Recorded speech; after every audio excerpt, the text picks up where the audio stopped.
Doctor Basavaraj S ಕ್ಯಾವಟರ್ ಈ ಬಾರಿ ಕೊಪ್ಪಳ ಲೋಕಸಭಾ ಕ್ಷೇತ್ರದ ಬಿಜೆಪಿ ಅಭ್ಯರ್ಥಿಯಾಗಿ ಕಣಕ್ಕಿಳಿದಿದ್ದಾರೆ. ಎಂಬಿಬಿಎಸ್, ಎಂಎಸ್ ಪದವೀಧರರಾಗಿರುವ ಇವರು ವಿದೇಶದಲ್ಲಿ ಎಲುಬು ಮತ್ತು ಕೀಲುಗಳ ವಿಶೇಷ ಅಧ್ಯಯನ ಮಾಡಿ ಅಲ್ಲಿ ಸಿಕ್ಕ ದುಬಾರಿ ಸಂಬಳದ ಕೆಲಸವನ್ನ ತಿರಸ್ಕರಿಸಿ ಭಾರತದಲ್ಲಿ ತಮ್ಮ ವೈದ್ಯ ವೃತ್ತಿಯ ಮೂಲಕ ತಾಯ್ನಾಡಿನ ಜನತೆಯ ಸೇವೆ ಮಾಡುತ್ತಾ ಜನಮನ್ನಣೆ ಪಡೆದಿರುವವರು. ಇವರು ಈಗಾಗಲೇ ಲಕ್ಷಾಂತರ ಜನರಿಗೆ ಯಶಸ್ವಿ ಶಸ್ತ್ರಚಿಕಿತ್ಸೆ ಮೂಲಕ ಮರುಜನ್ಮ ನೀಡಿದ್ದಾರೆ.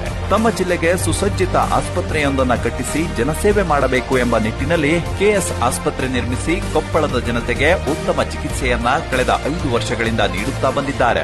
ತಂದೆಯವರಾದ ಶ್ರೀ ಕೆ ಶರಣಪ್ಪನವರು ಕುಷ್ಟಗಿಯ ಶಾಸಕರಾಗಿ ಸೇವೆ ಸಲ್ಲಿಸಿದರು. ಕಳೆದ 30 ವರ್ಷಗಳಿಂದ ಜನರೊಡನೆ ನಿರಂತರ ಒಡನಾಟವಿರುವ ಕುಟುಂಬದಿಂದ ಬಂದ ಇವರು ಬಿಜೆಪಿಯಲ್ಲಿ ಪಕ್ಷದ ಕಾರ್ಯಕರ್ತರಾಗಿ ಹಲವು ಜವಾಬ್ದಾರಿಗಳನ್ನು ನಿರ್ವಹಿಸಿ ಸದ್ಯ ರಾಜ್ಯ ಬಿಜೆಪಿಯ ಕಾರ್ಯಕಾರಿಣಿ ಸದಸ್ಯರಾಗಿ ಕಾರ್ಯನಿರ್ವಹಿಸುತ್ತಿದ್ದಾರೆ. ಒಟ್ಟಾರೆ ಕೊಪ್ಪಳದ ಸರ್ವತೋಮುಖ ಅಭಿವೃದ್ಧಿಗೆ